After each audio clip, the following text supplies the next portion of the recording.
Assalamualaikum warahmatullahi wabarakatuh. Bagaimana kabarnya hari ini anak-anak? Alhamdulillahirabbil alamin. Bu Eli berdoa semoga kalian semuanya selalu dalam lindungan Allah Subhanahu wa taala, selalu diberi kesehatan ya. Anak-anakku sekalian, jangan lupa di masa pandemi ini kalian semuanya harus menjaga kesehatan. Baik itu apa yang kamu makan, harus selalu makan makanan yang bergizi. Makanan yang bergizi tidak harus mahal, tetapi harus memenuhi unsur 4 sehat, 5 sempurna. Kemudian yang kedua, selalu tetap memakai masker ya anak-anak. Kebetulan Bu Eli lepaskan masker ini karena dalam ruangan ini Bu Eli sendiri. Kemudian agar kalian bisa menangkap apa yang Bu Eli bicarakan, apa yang Bu Eli omongkan itu dengan jelas. Anak-anak, kalau tidak perlu, anak-anak tidak boleh keluar rumah ya. Tetap jaga kesehatan, selalu memakai masker, selalu social distance, begitu anak-anak. Oke anak-anakku sekalian, pada pertemuan pertama di minggu ini, anak-anakku sekalian, kita akan melanjutkan pembelajaran pada minggu kemarin, yaitu tentang Isra Mi'raj Nabi Muhammad. Pada bab 7 kali ini ada 3 subbahasan. Yang pertama adalah tentang Amul Husni. Kemudian yang kedua tentang hijrahnya Nabi Muhammad ke Taif. Kemudian yang ketiga adalah peristiwa Isra Mi'raj. Baik anak-anak, untuk minggu kemarin kalian sudah belajar tentang Isra Mi'raj. Kalian mencatat rangkuman tentang Isra Mi'raj Nabi Muhammad. Alhamdulillah, Isra Mi'raj Nabi Muhammad juga bertepatan kita peringati pada bulan Maret ini, anak-anakku sekalian. Oke, tujuan pembelajaran kita pada pertemuan ini ada 3. Yang pertama, agar kalian dapat mengetahui dan menceritakan kisah peristiwa Amul Husni. Yang kedua, tujuannya adalah supaya kalian semua mengetahui dan bisa menceritakan kisah Nabi Muhammad berdakwah ke kota Taif.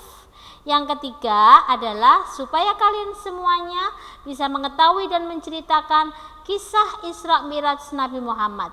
Dan pada akhirnya kalian semuanya bisa meneladani mulai dari peristiwa Amul Husni, peristiwa ketika Nabi berdakwah ke Taif, kemudian ketika Nabi mengalami peristiwa Isra Mi'raj Nabi Muhammad. Anak-anakku sekalian, ya, yang pertama yaitu tentang Amul Husni. Apa sih Amul Husni?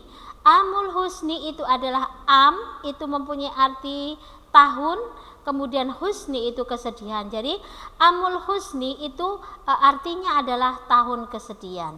Kapan Amul Husni itu terjadi? Amul Husni terjadi pada tahun ke-10 kenabian, dan ketika itu usia Nabi Muhammad 50 tahun. Jadi ketika Nabi Muhammad berusia 50 tahun, Nabi Muhammad mengalami sebuah peristiwa kesedihan. Mengapa disebut peristiwa kesedihan anak-anakku sekalian? Iya, betul. Karena ada 2 peristiwa besar. Yang pertama adalah peristiwa meninggalnya paman yang sangat dikasihi oleh Rasulullah, yaitu Abu Thalib.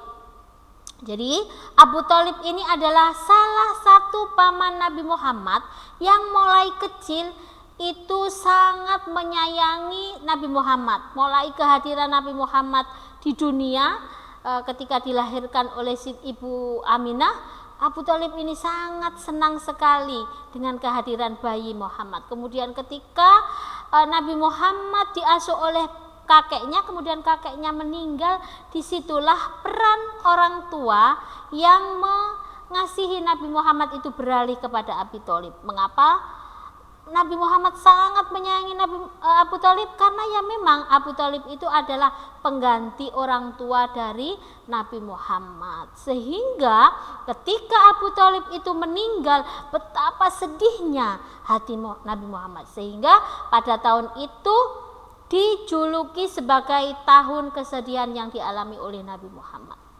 Tapi ternyata cobaan yang diberikan Allah kepada Nabi Muhammad tidak berhenti sampai di situ. Satu lagi kesedihan yang dialami Nabi Muhammad. Apa itu anak-anak? Ya, pendamping hidupnya, istri setia, istri yang sangat dicintai oleh Nabi Muhammad pada usia 65 tahun meninggal dunia. Ketika Nabi Muhammad berusia 50 tahun, istri beliau yang bernama Khadijah itu meninggal dunia. Ya anak-anak, jadi betapa sedihnya Nabi Muhammad setelah ditinggal oleh pamannya yang sangat membantu dalam perjuangan Nabi Muhammad, kemudian istrinya juga meninggalkan Nabi Muhammad. Istri yang selama ini menjadi orang pertama yang mempercayai tentang kerasulan Nabi Muhammad ternyata meninggalkan Nabi Muhammad. Coba bisa dibayangkan, yang selalu mendampingi Nabi Muhammad ketika Nabi Muhammad dalam masa kesedihan, ketika semua tidak percaya terhadap dakwah Nabi Muhammad, tapi Khadijah adalah satu-satunya orang yang mempercayai tentang kerasulan Muhammad. Jadi mengapa ini menjadi sebuah tahun kesedihan yang dialami oleh Nabi Muhammad? Anak-anakku sekalian, kasihan ya anak-anakku sekalian. Yang kedua adalah berdakwah ke Taif. Anak-anakku, ketika Nabi Muhammad mengalami kesedihan karena ditinggal oleh pamannya dan oleh istrinya, akhirnya itu mempengaruhi hati Nabi Muhammad. Nabi Muhammad akhirnya memutuskan untuk melakukan sebuah perjalanan, yaitu berdakwah. Nabi Muhammad ingin supaya hatinya tidak dirundung oleh kesedihan, sehingga Nabi Muhammad memutuskan untuk pergi ke suatu daerah, yaitu Taif namanya. Jadi di situ Nabi Muhammad tidak jalan-jalan anak-anak, tidak tamasya anak-anak, tetapi dalam perjalanan Nabi Muhammad itu, Nabi Muhammad tujuannya untuk berdakwah, untuk menyiarkan agama Islam keluar dari kota Mekah, karena pada saat itu hanya di kota Mekah saja Nabi Muhammad berdakwah. Nabi Muhammad mencoba untuk berdakwah ke Taif. Nah, ketika berdakwah ke Taif, Nabi Muhammad ini apa yang terjadi? Situasi yang dihadapi Nabi Muhammad itu adalah bahwa Nabi Muhammad tidak diterima dengan baik oleh penduduk Taif. Jadi ketika dalam perjalanan menuju ke Taif, ketika Nabi Muhammad masuk ke daerah Taif, kemudian bertemu kepada suku-suku yang ada di Taif, Nabi Muhammad berhenti. Nabi Muhammad mengajak mereka untuk mempercayai adanya Allah, mempercayai tentang kerasulan Nabi Muhammad. Jadi itu alasannya Nabi Muhammad untuk berdakwah ke Taif. Yang pertama karena memang kaum Quraisy itu bertambah menentang dan menyiksa Nabi Muhammad. Kaum Quraisy beranggapan bahwa sekarang Muhammad sudah tidak ada yang mendukungnya. Paman yang selama ini berjuang mati-matian mendukung Muhammad sudah tidak ada. Istrinya yang membiayai Muhammad dan yang memotivasi Muhammad juga tidak ada. Berarti Muhammad lemah. Akhirnya kaum Quraisy ini bertambah menentang dan menyiksa Nabi Muhammad. Akhirnya ketika Nabi Muhammad menghadapi situasi yang sulit ini, ketika berdakwah ke Taif, ketika bertemu dengan suku atau kabilah di Taif, itu Nabi Muhammad mengajak mereka untuk mempercayai adanya Islam, mengajak mereka untuk masuk Islam. Tapi apa yang terjadi anak-anak? Yang terjadi adalah mereka tidak mau dan malah menentang Nabi Muhammad. Berdakwah Nabi Muhammad ke Taif ini terjadi pada bulan Syawal tahun ke-10 kenabian. Itu anak-anak ya. Jadi jaraknya antara dari Mekah ke Taif itu sekitar 60 mil. Itu Nabi Muhammad dengan berjalan kaki anak-anak, dengan berjalan kaki ditemani oleh seorang sahabat yang bernama Zaid bin Harisah. Jadi Zaid bin Harisah ketika menemani Nabi Muhammad selama dalam perjalanan itu selalu melindungi Nabi Muhammad. Ketika banyak orang yang menolak tentang ajaran atau tentang dakwah Nabi Muhammad, Zaid bin Harisah ini yang menghibur hati Nabi Muhammad. Begitu anak-anak ya. Nah, kemudian masih lanjut di dakwah ke Taif. Apa yang terjadi anak-anak ketika Nabi Muhammad dan Zaid bin Harisah pergi ke Taif? Ya, ternyata penduduk Taif tidak hanya menolak Nabi Muhammad, mereka mencaci maki Nabi Muhammad. Nabi Muhammad diusir dari Taif, kemudian Nabi Muhammad juga dilempari batu hingga terumpah atau alas kaki Nabi Muhammad dan jubah Nabi Muhammad itu berlumuran darah karena lemparan batu yang dilakukan oleh penduduk Taif ke Nabi Muhammad. Tetapi Zaid bin Harisah justru membentengi tubuh Nabi Muhammad dengan tubuh dirinya, sehingga banyak sekali luka-luka yang dialami oleh Zaid bin Harisah. Karena apa anak-anak? Karena Zaid ini menyayangi Nabi Muhammad, sehingga akhirnya Nabi Muhammad tidak terlalu luka yang diderita oleh Nabi Muhammad tidak terlalu banyak. Walaupun begitu, tetapi darah ini berkucuran. Coba bisa dibayangkan kalau misalkan tidak ada Zaid bin Harisah seperti itu. Zaid bin Harisah sangat menyayangi Nabi Muhammad. Tetapi apa yang dilakukan Nabi Muhammad anak-anak?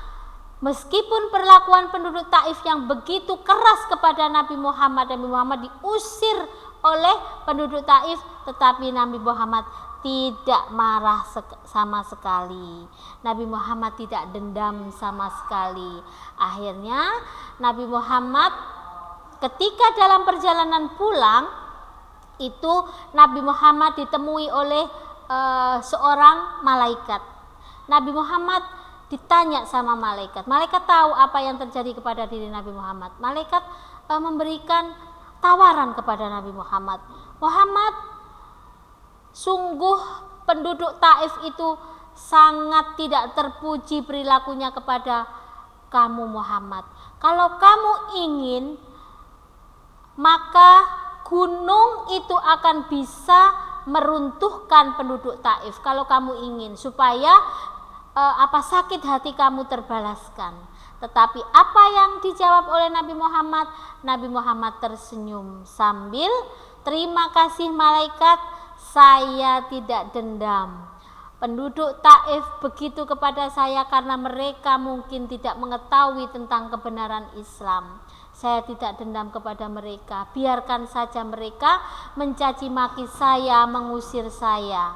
Akhirnya Nabi Muhammad dengan Zaid bin Harisah kembali ke Mekah dengan hati dan tubuh yang luka. Seperti itu anak-anak.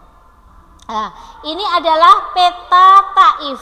Jadi peta Taif ini jaraknya 60 mil dari kota Mekah anak-anak. Ini adalah kota Taif.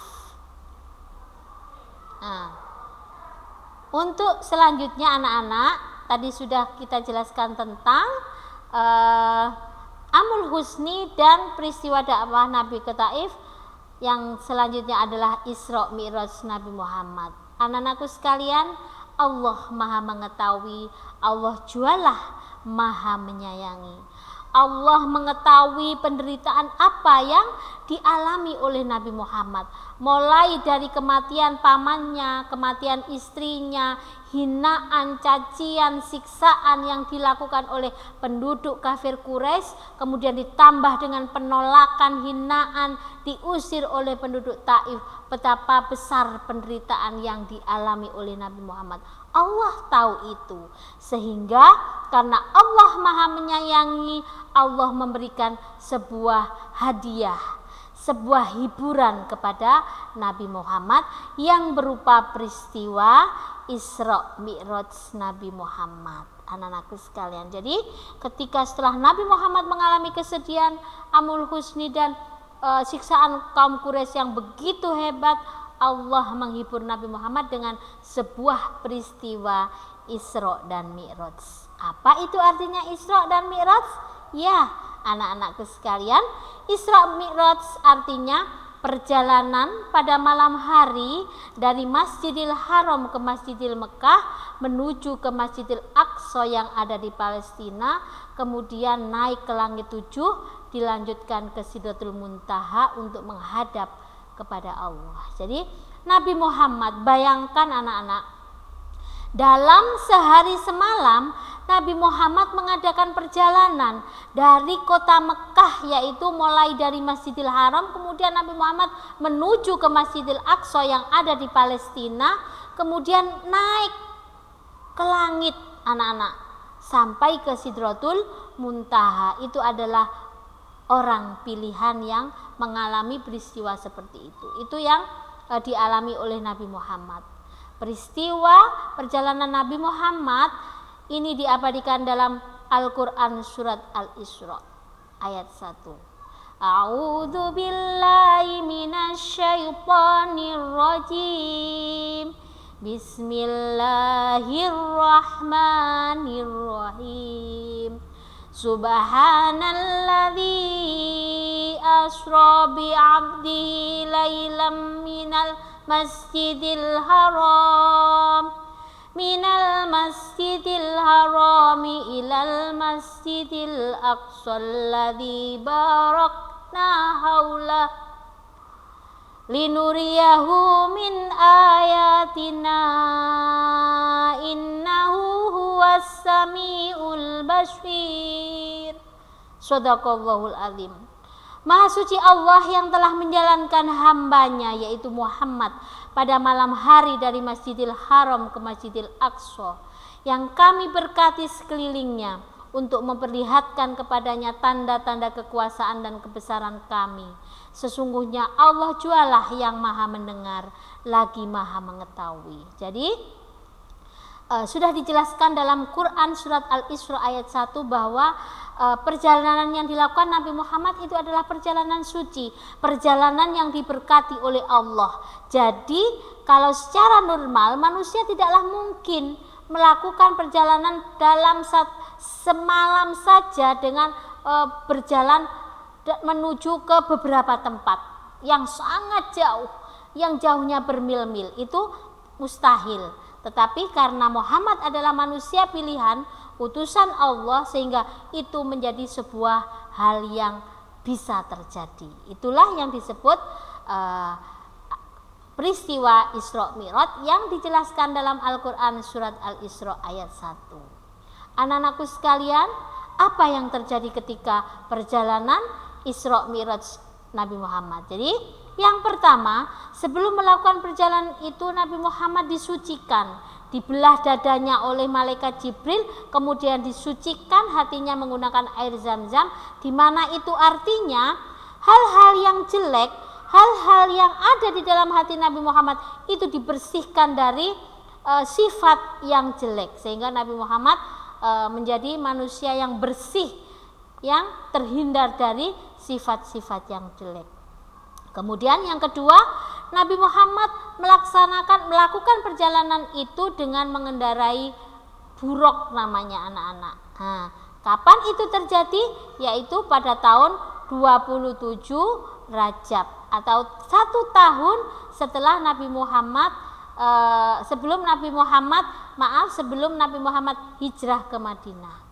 Hasil dari perjalanan Nabi Muhammad itu adalah yang terakhir, Nabi Muhammad menerima perintah sholat 5 waktu. Jadi ketika dalam perjalanan Isra Mi'raj Nabi Muhammad tersebut, anak-anak, Nabi Muhammad bertemu dengan nabi-nabi, rasul-rasul terdahulu yang meninggal, yang sudah meninggal.